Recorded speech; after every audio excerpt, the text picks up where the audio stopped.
খালেদ মহিউদ্দিনের যদি সাহস থাকে হাসনাত আব্দুল্লাহকে প্রশ্ন করেন, বেকার ছাত্র থেকে তিনি কিভাবে 10 থেকে 15 কোটি টাকা খরচ করে এমপি হয়েছে, এই টাকা হয়েছে, এই টাকা কোত্থেকে এসেছে?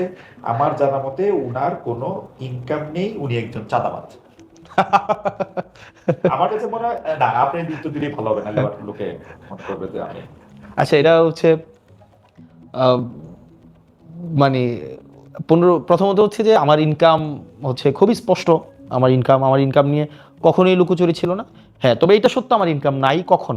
নির্বাচনের পরে আমার সরকারি বেতন ছাড়া আমার কোনো ইনকাম নাই। মানে আপনি আর পড়াচ্ছেন না, এখন আমি আমার যেই কোর্সের সাথে আমার এখন হচ্ছে এবার এডমিশনে হয়তো আমি নতুন করে চুক্তি করতে পারি, কিন্তু নির্বাচন পরে, মানে নির্বাচন হচ্ছে আপনার 2026 সালের ফেব্রুয়ারির 17 তারিখ আমাদের শপথ হয়েছে। আমি সবাই জানে আমি 1,74,000 টাকা বেতন পাই এখন। মানে আমার 1,74,000 টাকা বেতন মাসে আসে। এটা হচ্ছে অগাস্ট মাস এই পর্যন্ত। এর বাইরে আমার আসলে কোনো ইনকাম নাই, এটা সত্য। কিন্তু এই নির্বাচনের পূর্বে আমার ইনকাম যদি আপনি দেখতে চান, হচ্ছে জনাব রাজু আহমেদ, আমি আপনাকে বিনীতভাবে বিনয়ের সাথে বলবো, আমার ইনকাম খুবই স্পষ্ট স্বচ্ছ। আপনি নেটে সার্চ করলে আমার ইনকাম পাবেন। তবে সেটা 2024-এর পরে না। আমার ইনকাম হচ্ছে আমি 2017 সাল থেকে আমি হচ্ছে আমি আমার ব্যক্তিগত আয় আছে, এবং আপনি এটা হচ্ছে আপনি খোঁজ নিতে পারেন, আপনি এটার অডিট করতে পারেন, এটা ট্যাক্স ফাইল আপনি পাবেন। এবং সেটা এমন না যে 2024 সালের ওই আন্দোলনের পরে এগুলো হয়েছে। আমি হোপ প্রকাশনী নামে একটা প্রকাশনী আছে, যেটা এখনো আছে, আমি সেখানে চাকরি করেছি, কাজ করেছি। প্যানাসিয়াতে আমি চাকরি করেছি, আমি ফোকাসে পড়িয়েছি, রেটিনাতে পড়িয়েছি। আমি হচ্ছে আমার নিজের প্রতিষ্ঠান স্কুল অফ এক্সিলেন্স আমার আছে, এবং আমি সেই প্রতিষ্ঠানের যে আমি ওনার, সেটা 2023 সালের জুন মাসে সেটার হচ্ছে ডিড আছে আমার, একদম দলিল বা ট্রেড লাইসেন্স, সেটা 2023 সালের জুন মাসে আমার ট্রেড লাইসেন্স আছে। তো তার মানে হচ্ছে ইনকাম মানে সবসময় ছিল। তো এবার যেটা আসে যে উনি একটা প্রশ্ন, ওনার একটা জায়গা ছিল 10-15 কোটি টাকা নির্বাচন করতে লাগে। এটা অসত্য। মানে হয়তো লাগে 50 কোটি টাকা অনেকে খরচ করেছে, বা 100 কোটি টাকা। প্রধান যে মানে প্রধান যে আপনার প্রতিদ্বন্দ্বী হওয়ার কথা, উনার তো উনি তো নির্বাচনেই ছিলেন। উনার নির্বাচন করতেই মানে উনার ঋণে আছে 100 কোটি টাকা, আমি সেটা বলছি না। অর্থাৎ উনি এবার নির্বাচনের জন্য অযোগ্যও হয়েছিলেন। অযোগ্য হয়েছে, কিন্তু নির্বাচনে তো ছিল। আমার প্রশ্ন হচ্ছে যে উনি যেটা বলেছেন 10 থেকে 15 কোটি টাকা যেই খরচের বিষয়টা, আমার নির্বাচন করতে আমার ব্যক্তিগত পকেট থেকে কোনো টাকা খরচ হয়নি, আমার ব্যক্তিগত পকেট থেকে। কিন্তু নির্বাচন করতে খরচ হয়েছে যেই খরচ মানুষ নিজে দিয়েছে, এবং এটা খুবই স্পষ্ট। আমি আমি আমি ক্যাম্পেইনে তো আমি কাউর থেকে কেউ আপনার কোনো কিছু অফার করলে এটা আপনি মানা করে দিতেন, মানুষ দিছে কেন? না, আপনি তাহলে না, আপনি দেখবেন ওপেন ক্যাম্পেইনে, আর আমি আপনাকে তাহলে দেখাইতে পারবো, ওপেন ক্যাম্পেইনে আমাকে হচ্ছে মানুষ টাকা দিয়েছে, কেউ 50,000, কেউ 1 লাখ। বেশিরভাগ সময় এগুলি ফেরত দিছেন আমি দেখছি। কিছু কিছু ক্ষেত্রে হয়তো ফেরত দিয়েছি, কিন্তু আপনি দেখবেন আমাদের হচ্ছে, এবং হিসাবও আছে, বিদেশ থেকে কেউ 1 লাখ। এবং আমি অনলাইনে কোনো ফান্ড রেজ করিনি আমার নির্বাচনে, আমি অফলাইনে ফান্ড রেজ, অর্থাৎ আমি একটা প্রোগ্রাম করেছি, ওই প্রোগ্রামে এসে মানুষ অংশগ্রহণ করেছে। তো স্বাভাবিকভাবে আমাদের নির্বাচনে মনে খরচের লিমিট ছিল 43 লাখ টাকা। মানে একজন 43 লাখ টাকা খরচ করতে পারবে, বা 37 লাখ টাকা মনে হয় খরচ করতে পারবে। 40 মানে কনস্টিটিউয়েন্ট ভেদে একটু একটু এদিক সেদিক, হ্যাঁ। অর্থাৎ 10 টাকা করে পার ভোটার 10 টাকা করে। আমার ভোটার ছিল 4,13,000 ভোটার ছিল। তো এটা প্র্যাকটিক্যালি আসলে পসিবল না যে আমার হচ্ছে 4,13,000 10 টাকা করে 40 লাখ টাকা।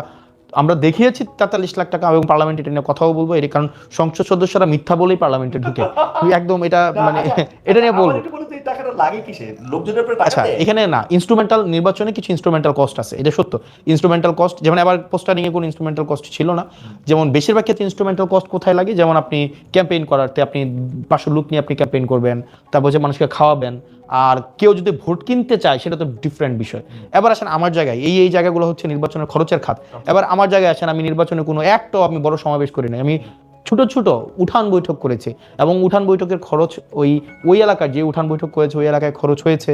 তারপরে হচ্ছে আমি মানে কাউকে যে ভোট কেনার তো প্রশ্নই আসে না, মানে ভোট কেনার যে টাকা দিয়ে ভোট কেনা। এবং আমার নির্বাচনের বা আমার রাজনীতির যে জায়গাটা বলেন, আমার রাজনীতির একটা গুরুত্বপূর্ণ জায়গা হচ্ছে cost effective politics. Until and unless আপনি রাজনীতির খরচ যদি কমাইতে না পারেন, আপনি কোনোভাবেই দুর্নীতির বাইরে থাকতে পারবেন না। ফর এক্সাম্পল, এইটা হলো আপনি একদম মানে কি বলবো, হেডলাইন করার মতো একটা বলবো, রাজনীতির খরচ যদি কমানো না যায় তাহলে দুর্নীতি কোনোভাবেই বন্ধ করা যাবে না। রাজনীতির খরচটা কি পপুলার ডিমান্ড? মানে লোকে কি এমপি হাসনাত আব্দুল্লাহ এই খরচটা করুক এটা চায়? মানে দেখেন, আমি যদি বলি একদম শুরু থেকে আমার একটা কথা ছিল, আপনি ফ্রিতে ভোট দিলে আপনি ফ্রিতে সার্ভিস পাবেন। ফ্রিতে ভোট দিবেন, ফ্রিতে সার্ভিস নেবেন, সিম্পল। কিন্তু বেশিরভাগ ক্ষেত্রে যেটা হয়, আমার নির্বাচনে যদি 10 কোটি টাকা আমার ইনভেস্ট করতে হয় বা 15 কোটি টাকা ইনভেস্ট করতে হয়, মানে আমি ইনভেস্ট করলাম নির্বাচনে, কি কি খরচ করলাম, আমি হয়তো এলাকার হচ্ছে ওই কর্মীদেরকে টাকা দিলাম, আমি হচ্ছে ধরেন ভোট কিনলাম, আগের রাতে টাকা পাঠাইলাম, সিনজি পাঠাইলাম, উটু পাঠাইলাম, খাওয়ার খরচ দিলাম, তাহলে কিন্তু নির্বাচনের পরে আমার প্রথম যেই টার্গেটটা হবে সেটা হচ্ছে প্রত্যেকটা কাজের থেকে আমি হচ্ছে কমিশন খাবো, প্রত্যেকটা কাজ থেকে আমাকে কমিশন খাইতে হবে। এবং হচ্ছে দেখা যাবে ওই মসজিদের টাকা আসবে 10 লাখ টাকা, আমি এখান থেকে টাকা খাবো, আমার পিআইইউ থেকে টাকা খাবো, ইঞ্জিনিয়ার থেকে টাকা খাবো, পোস্টিং প্রমোশনের টাকা খাবো, নিয়োগ থেকে টাকা খাবো। যেমন আমাদের এমপিদের কিন্তু কিছু নিয়োগেরও আমাদের কিছু আমরা উপদেষ্টা থাকে নিয়োগ বোর্ডের, ওগুলা থেকে আমি টাকা খাবো। এখন দেখা যাবে এটা একটা ভিসিয়াস সাইকেল, মানে এই সাইকেল থেকে আপনি এসকেপ করতে পারবেন না। এই সাইকেলটাকে ব্রেক করাই ছিল আমার প্রথম টার্গেট। সেজন্য আমি একদম ফ্রম ডে ওয়ান আমি যখন সিদ্ধান্ত নিয়েছি আমি নির্বাচন করব, আমার ছিল আমি যদি 500 ভোটও পাই আমি টাকা খরচ করব না, একদম ফ্রম ডে ওয়ান, যে আমার টাকা ছাড়া। এখন আপনি প্রশ্ন করতে পারেন যে আপনার টাকা খরচ হয় নাই, কিন্তু টাকা মানুষ খরচ করবে, আমার জন্য মানুষ খরচ করছে, এখন তাকে আমি ফ্রিতে সার্ভিস দিই। এখন আপনাকে একজন এটার ক্ষেত্রে আপনি একটা, আচ্ছা আমার সাউন্ডটা কি ঠিক হয় নাই? তো বাড়াই দেন কার্ডের মাধ্যমে। আমি তো জিনিসটা হচ্ছে যে মানে দুইজনের সাউন্ড পাওয়া যাবে না একটা ইয়ার মধ্যে, মানে টেকনোলজির এই অবস্থা। যাই হোক, আমি আমি আমি যেটা বলি, আমি এই জায়গাটা যদি স্পষ্ট করি, আমি একটু প্রশ্নটা করি, তাহলে এটা একটু বোঝা যাওয়ার একটু জায়গা, যে এটা কি একদম পাওয়া যাচ্ছে না? পাওয়া যাচ্ছে একটু কম। আর আমি আমার প্রশ্নটা হচ্ছে আসাদ, আমি যেটা জানতে চাই যে ধরেন আপনার ক্যাম্পেইনে আমি ধইরা নেই যে অঙ্কের সুবিধার্থে 10 লাখ টাকা খরচ হয়েছে, তো সেই 10 লাখ টাকা খরচের মধ্যে আপনার একদল বন্ধু সেই 10 লাখ টাকা দিছে, আর আপনার যারা ভোটার তারাই 10 লাখ টাকা দিছে। এবার আপনি যখন সার্ভিসটা দেন, তখন যারা আপনাদের দিছে তাদেরকে আপনি বেশি সার্ভিস দেন কিনা, মানে তারা আপনার বেশি ক্লোজ কিনা, বিকজ তারা তো তাদের মানে তাদের এটা করছে এটার মধ্যে। আচ্ছা, ইন্টারেস্টিংলি আমি আগে বলি কি ধরনের সার্ভিস দিতে হয়। মানে ধরেন আপনি যদি টাকা আনেন, ফর এক্সাম্পল আপনি হচ্ছেন ধামতি ইউনিয়নের, হ্যাঁ, আপনি আমাকে নির্বাচনে ফান্ডিং করলেন, 20 লাখ টাকা 30 লাখ টাকা আপনি দিলেন, তাহলে কয়েকটা সার্ভিস আপনি আমাকে দিতে হবে, আমি আপনার কাছে লায়াবল হয়ে যাব। কি কি দিতে হবে? যেমন আপনার এলাকায় গরু বাজার হবে, তখন দেখা যাবে এই গরু বাজার আপনাকে দিতে হবে আমার, তখন আপনি আমাকে ধরেন ওই আপনার এলাকায় ধরেন কোন একটা নিয়োগ হবে, কাজী নিয়োগ হবে, তখন দেখা যাবে সেইখানে আপনি হচ্ছে ইন্টারফেয়ার করার চেষ্টা করবেন। আপনার এলাকায় একটা জলমহল হচ্ছে আপনার এলাকায় হচ্ছে টেন্ডার হবে, তখন দেখা যাবে আমি সেখানে লায়াবল হব। এখন প্রশ্ন হচ্ছে আমি কি এই ধরনের কোনো ব্যক্তি থেকে টাকা এনেছি কিনা, তাদেরকে এই সুযোগটা দিয়েছি কিনা? উত্তর হচ্ছে না। অর্থাৎ কোনো একটা নির্দিষ্ট ব্যক্তি আমাকে 50 লাখ টাকা দিবে, 20 লাখ টাকা দিবে, 10 লাখ টাকা দিবে, এবং সেটা হচ্ছে কি যে, এবং সেটা হচ্ছে একদম আপনার আর আমার নিজস্ব বোঝাপড়া থাকবে, বিষয়টা এমন না। আমাকে যদি মানুষ টাকা দিতে চেয়েছে সেটা প্রকাশ্য দিবালোকে সবার সামনে যে আমি টাকা দিতে চাচ্ছি, অন কন্ডিশন যে আমি আপনার কাছে অ্যাকাউন্টেবল না, এবং এর বিনিময়ে আমি আপনাকে কিছু দিতে পারবো না, এবং এটা দেবিদ্বারে সবাই জানে। মনের মধ্যে একটা ইয়া থাকে না, এখন ইয়েস, এটা থাকবে কখন? এটা থাকবে কখন? যখন আপনি তার সাথে কোনো ধরনের সিক্রেট কোনো আন্ডারস্ট্যান্ডিং এ যাবেন, যেমন যেহেতু এটা প্রকাশ্যে, এবং এটা যে আমি আপনাকে টাকা দিবেন, এটা হচ্ছে যদি দিয়েছেন নির্বাচনে, এবং আমাদের একটা কমিটি ছিল, আমাদের কমিটি ছিল, এবং এই টাকা আমরা সরাসরি কোনোভাবে ইয়া করি নাই। এবং আমরা বেশিরভাগ ক্ষেত্রে আমার নির্বাচনে যেটা করেছি, instead of receiving liquid money, আমরা বলেছি ওকে ফাইন, আপনি আপনার এলাকার দায়িত্ব নেন, আপনি আপনার এলাকার হয়তো ধরেন এই প্রোগ্রামটা করেছেন, ওখানে খাওয়ার দায়িত্ব দেন, অথবা এটার হচ্ছে ব্যানারটা করে দেন, অথবা চেয়ারগুলো দিয়ে দেন, সিম্পল। এখানে আমার ব্যক্তিগতভাবে বা আমার পার্টি ব্যক্তিগতভাবে ফ্রম ডে ওয়ান আমরা চেষ্টা করেছি রাজনীতিটাকে হচ্ছে আপনার টাকার বাইরে নিয়ে আসা। আদারওয়াইজ আমি যদি ধরেন টাকা নিতাম, তাহলে এখন কি হইতো, সামনে নির্বাচন আছে, আপনাকে আমার মনোনয়ন দিতে হইতো, গরু বাজার দিতে হইতো, আপনাকে আমার হচ্ছে জলমহল দিতে হইতো, আপনার বাড়ির রাস্তা পাকা করে দিতে হইতো, কাজী নিয়োগে আপনাকে প্রাধান্য দিতে হইতো।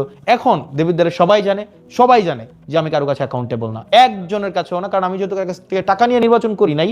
সুতরাং আবার টাকা নিয়ে যদি টাকা কেউ খরচ করে থাকে, আমি তাকে এমন কোনো মানে শর্ত দেই নাই, কমিটমেন্ট দেই নাই যে আপনি আমাকে টাকা খরচ করেন আমি আপনাকে ফেরত দেবো। মোটামুটি ভাবে যতদিন থেকে সাংবাদিকতা করি, মানে 28 বছর ধরে, তখন বেশিরভাগ ক্ষেত্রেই দেখেছি যে কর্মী আর কর্মচারীর মধ্যে তফাৎ নাই। কেউ কোনো রাজনীতিবিদ বলতেছেন যে আমার কর্মী হলো, এর আচরণ করতেছেন হচ্ছে কর্মচারীর মতো, যে একটা টাকা চাচ্ছেন, একটা বেতন চাচ্ছেন। এটা খুবই ফ্রাস্ট্রেটিং লাগে, কারণ আমি যখন কোনো একটা আমার পলিটি থেকে কেউ একটা টাকা নেয়, আপনার কথাটাতে আমি আরো বেশি এটা প্রমাণ পেলাম, মানে আপনি তো টাকাটা নিজের পকেট থেকে দিবেন না, আপনি পলিটির টাকাটাই কিন্তু আবার নিবেন, আপনি টাকাটা নিবেন, এবং যে কোনো নেয়া দেওয়ার ক্ষেত্রেই আপনি যদি 5 টাকা ওনাদেরকে দেন, আপনি আসলে 15 টাকা ওনাদের থেকে নিয়ে নেবেন। তো সেইটা ওনাদের জন্য কিন্তু আসলে সস্তা পড়ে যদি ওনারা। এবং এটা এক ধরনের প্রায়োরি ইনভেস্টমেন্ট। আপনাকে ইনভেস্ট করছে, রাইট। আপনি হচ্ছে কেউ অনার চায়, কেউ পদ চায়, কেউ টাকা চায়। আপনি কোন ফর্মে, তিনটা ফর্মে হচ্ছে আপনি ফেরত দিবেন। কেউ তো হয়তো আপনি তাকে সম্মান দিয়ে কোনো একটা পদ দিবেন, অথবা তাকে কোনো ফর্মে তাকে হচ্ছে অ্যাকোমোডেট করবেন, অথবা তাকে কোনো একটা ব্যবসাপাতি দিবেন। আপনি আমাদের বিদ্যালয়ে খোঁজ নিতে পারেন, এটা যেহেতু পাবলিক প্রোগ্রাম সবাই জানে এবং এখন অ্যাক্সেস টু ইনফরমেশন সবার কাছে আছে, প্রশাসনিক ট্রান্সপারেন্সি আছে।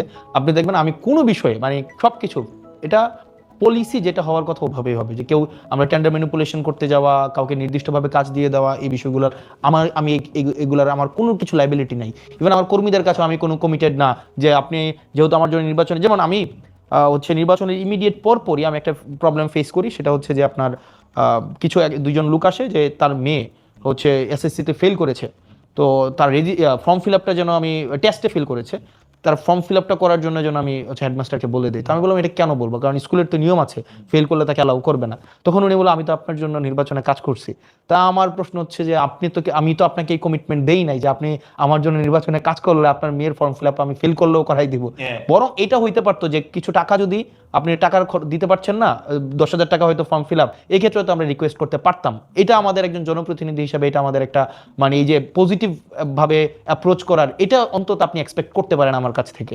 তো সবাই এই এক্সপেকটেশনটা করে, তবে আমি এই জায়গাটা আস্তে আস্তে এটার লাগাম টানার চেষ্টা করছি, কারণ জনপ্রতিনিধি থেকে আপনি যত বেশি এক্সপেকটেশন রাখবেন, আনফেয়ার এক্সপেকটেশন, যেমন কিছুদিন আগে আমার এলাকায় একটা কাজী নিয়োগ হয়েছে, কাজী নিয়োগে সবার একটা প্রত্যাশা ছিল যে কাজী হয়তো আপনার দেখা যাবে বিভিন্ন দল থেকে তদবির আসা শুরু হয়েছে, কিন্তু আমরা আমাদের জায়গায় রিজিড ছিলাম যে যে পরীক্ষায় ভালো করবে, ভাইবাতে ভালো করবে, আমরা তাকেই হচ্ছে নিয়োগ দিব।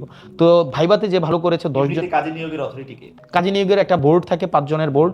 এখানে যিনি সংসদ সদস্য থাকে তিনি থাকেন উপদেষ্টা, তারপরে ইউনো থাকেন, সাব রেজিস্ট্রার থাকেন। পর্যন্ত কি এমপির কথাতেই আসলে মানে ফাইনাল, এখানে যেহেতু আপনি যেটা বললেন এমপি কি আসলে ফাইনাল এটা দিতে পারেন। হ্যাঁ, হায়ারার্কি যেহেতু দেখেন আপনি স্বাভাবিকভাবে আপনার ওয়ারেন্ট অফ প্রেসিডেন্সি আমি 13, একজন ধরেন এখানে একজন ইউনো যিনি আছেন, হ্যাঁ, উনি স্বাভাবিকভাবে ওয়ারেন্ট অফ প্রেসিডেন্সের নাই। তো এখানে ভাইভা বোর্ডে কে কে আছেন, একজন ইউনো থাকেন।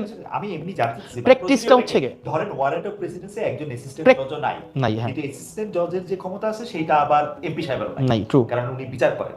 আবার জুরিসডিকশন যদি আপনি চিন্তা করেন, একজন থানার ওসির যে জুরিসডিকশন সেটা একজন আইজির নাই। ট্রু, মানে এইভাবেই কিন্তু এটা হচ্ছে কি অনেক বছর ধরে প্র্যাকটিস হয়ে আসছে, কারণ এটা যেহেতু আমাদের রেজুলেশনে যাবে। আমি জাস্ট ক্লিয়ার করি। তো দেখা গিয়েছে যে আপনার স্বাভাবিকভাবেই এমপি যেটা চায় স্বাভাবিকভাবেই এটা হয়ে থাকে, কিন্তু আমরা এটা চাই না, কারণ এটা প্র্যাকটিস। থিওরি হওয়ার কথা ছিল কি, বা আদর্শিক জায়গাটা কি হচ্ছে, একদম আইডিয়াল সিচুয়েশনে যে ক্যাপাবল তাকে 5 জন মিলে হচ্ছে রেফার করবে, কারণ এটা 5 জনেরই সিগনেচার লাগবে। সাব রেজিস্ট্রার সিগনেচার করবে, সংশ্লিষ্ট ইউনিয়নের চেয়ারম্যান সিগনেচার করবে, এমপি সিগনেচার করবে এবং ইউনো সিগনেচার করবে। আমরা ওই ভাইবা বোর্ডে যে সবচেয়ে ভালো করেছে তার কোনো রেফারেন্স ছিল না, আমরা তাকে রেফার করেছি। তো সেই জায়গা থেকে, কারণ আমি কারো কাছে অ্যাকাউন্টেবল না, ইভেন আগামী বছর যদি মানুষ আমাকে ভোট নাও দেয়, যে অনেকে হয়তো ভাবছিল হয়তো কিছু ইলিসিট সুবিধা সে আমার কাছ থেকে পাবে, সে হয়তো ভাবছে যে হাসনাত ভাইয়ের ভোট দিয়ে হয়তো ভুল করছি, আমাকে তো কোনোভাবে অ্যাকোমোডেট করছে না, আগামী বছর ভোট না দিলে জনপ্রতিনিধিত্ব করব না। এর মানে এই না যে আমার একদম লাইবিলিটি আছে যে আমাকে নির্বাচিত হইতেই হবে, আবার টাকা খরচ করে, এই ধরনের কোনো বাধ্যবাধকতা নাই। ইন্টারেস্টিং। মানে আমি একটা জিনিস চিন্তা করতেছিলাম যে ধরেন আপনার কাছে যদি, আপনি একজন এমপি হিসাবে আপনার কাছে যদি ইয়াগুলি এইভাবে থাকে, তাহলে কিন্তু আপনাকে বিতর্কিত করাও আসলে খুব সহজ, ডেফিনেটলি। কারণ বাংলাদেশের মতো জায়গায় আপনি যাকেই নিয়োগ দেন, আপনি যতই ভাইবা নিয়ে নিয়োগ দেন, at the end of the day যদি এটা আপনার কারণেই তো আপনার এই জাল থেকে বাইরে আসা উচিত। হ্যাঁ, এটা বিষয়টা হচ্ছে কি, সবাই ধরেন আপনার কাছে 2 জন বিবাদমান পক্ষ আসলো, তো 2 জনের পক্ষে তো আপনি রায় দিতে পারবেন না। আপনি 2 জন বিবাদমান পক্ষে আসলে আপনি যে কেউ একজনের পক্ষে দেবেন, একজনের বিপক্ষে যাবে। যার বিপক্ষে রায়টা যায় সে মনে করে যে এক্ষেত্রে হয়তো সংশ্লিষ্ট ব্যক্তি হচ্ছে কম্প্রোমাইজড, মোরালি কম্প্রোমাইজড। তো এটা বাংলাদেশের একটা নেচার। তো এই জায়গা থেকে আমাদের দিন দিন বের হয়ে আসতে হবে আর কি।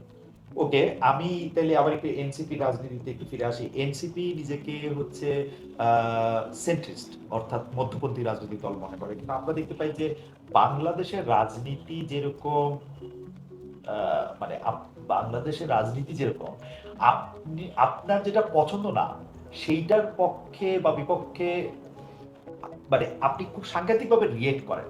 যেমন আমি উদাহরণ দিই, লেটেস্ট উদাহরণটা হচ্ছে এনসিপির প্রধান নাহিদ ইসলাম কয়েকদিন আগে, 2-3 দিন হবে মনে হয়, রবীন্দ্রনাথ ঠাকুরের স্মরণ করে তিনি একটি স্ট্যাটাস দিয়েছেন, সাধারণ স্ট্যাটাস, মানে ওটার মধ্যে অনেক বেশি কথা ছিল তাও না।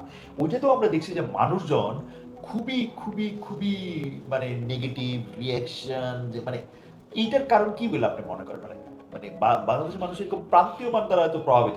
এখানে ধরেন স্বাভাবিকভাবে সামগ্রিক মানুষের মনোভাব নিয়ে রাজনীতি চলবে না। রাজনীতি মানুষের মতবাদকে হচ্ছে একদিকে নিয়ে যাবে। আপনি যদি সবসময় মানে মেজরিটি মাইনরিটি দিয়ে সবকিছু, অনেক সময় একটা মেজর একটা অংশ হচ্ছে ভুল পজিশন নিতে পারে, আবার অনেক সময় মাইনর একটা অংশ হচ্ছে সঠিক পজিশন নিতে পারে। তো সেক্ষেত্রে মানুষ হচ্ছে একটা নির্দিষ্ট অবস্থানে রিয়েক্টিভ হওয়া মানেই যে এটাই আবার সামগ্রিক সমাজের চিত্র, বিষয়টা এমন না।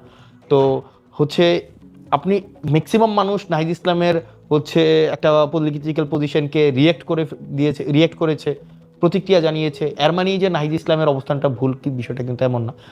মাঝে মাঝে এমন হতে পারে যে মানে পলিটিক্যাল রাইট পজিশনটা খুব কম মানুষই মাঝে মাঝে নেয়, আবার বেশিরভাগ মানুষও হইতে পারে যে পলিটিক্যালি রং পজিশন নিয়েছে বা নিচ্ছে। মনে হয় টেকনিক্যাল একটা ইস্যু হচ্ছে না? আমার মনে হয় যে মাইকটা কাজ করতেছে না। কাজ করতেছে, এত দর্শকের অসুবিধা কেন হচ্ছে? মানে এটা প্রতিদিন এই জিনিসটা কেন হবে? আর এইখানে এত মানে মানে আমি লাইভে আছি, তারপর আমি কইতে বাধ্য হচ্ছি যে এখানে এত নড়াচড়া করার দরকারটা কি? সরি। আচ্ছা, আমি মানে শোনা কি যাচ্ছে?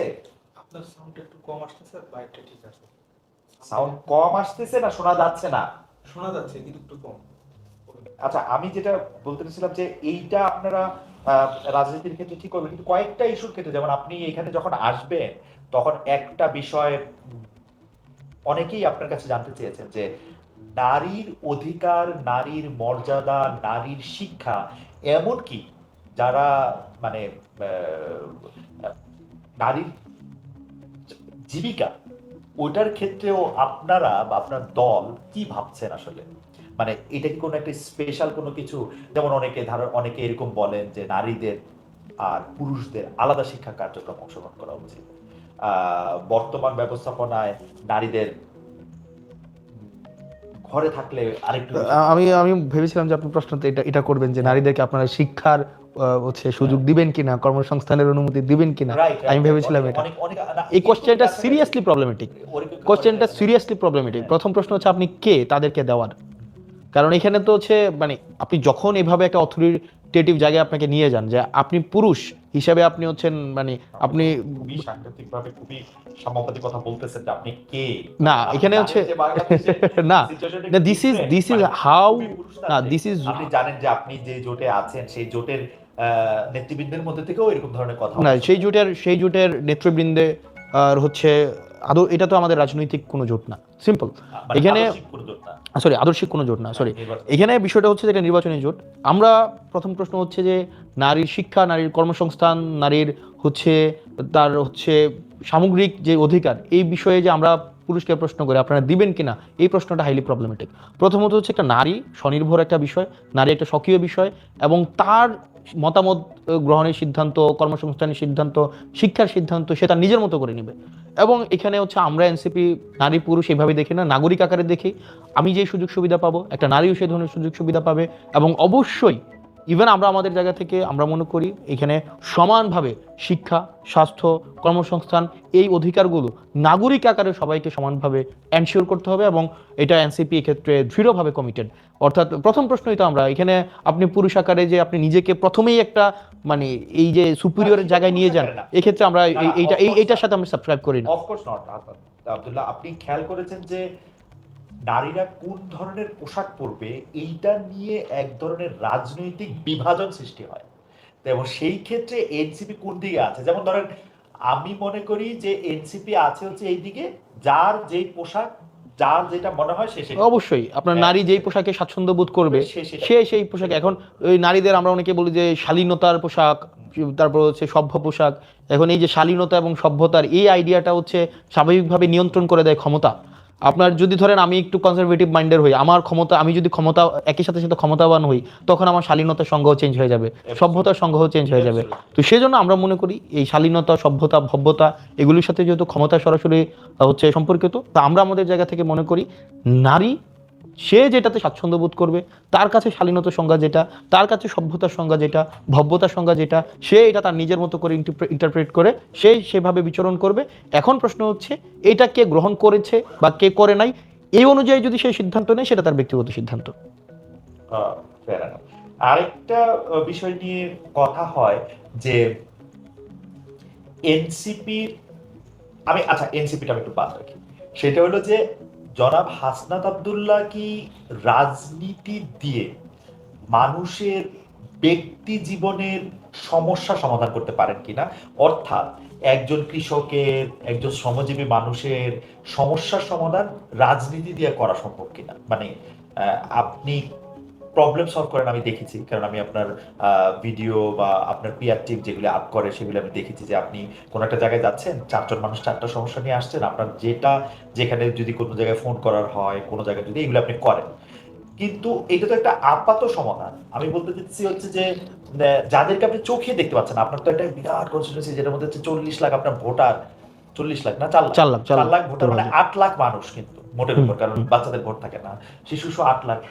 এই যাদেরকে আপনি দেখতে পাচ্ছেন না তাদের সমস্যারও আপনি মানে তাদের প্রতিদিনের জীবনের সমস্যার সমাধানে রাজনীতিবিদ হাসনাত আব্দুল্লাহ একটা ভূমিকা রাখতে পারতেছেন। এটা একটা আমার প্রশ্ন হচ্ছে এটা রাজনীতি দিয়ে সমাধান করা যায় কিনা, উত্তর হচ্ছে রাজনীতি ছাড়া এই নাগরিক সমস্যার সমাধান করার কোনো দ্বিতীয় কোনো উপায় নেই। এটার হচ্ছে আপনি একটা অথরিটেটিভ বা এটার হচ্ছে একটা মিলিটারি কোনো সিস্টেমে এটার সমস্যার সমাধান করা বা অ্যাডহক ভিত্তিতে সমস্যার সমাধান করা সম্ভব না। আপনি যে উদাহরণগুলো বলেছেন, যেমন কৃষির একটা কথা বললেন, ধরেন কৃষিতে এখন হচ্ছে আপনি যদি সারের দাম 1350 টাকা, টেকনিক্যালি কি মানে is there any issue you are facing?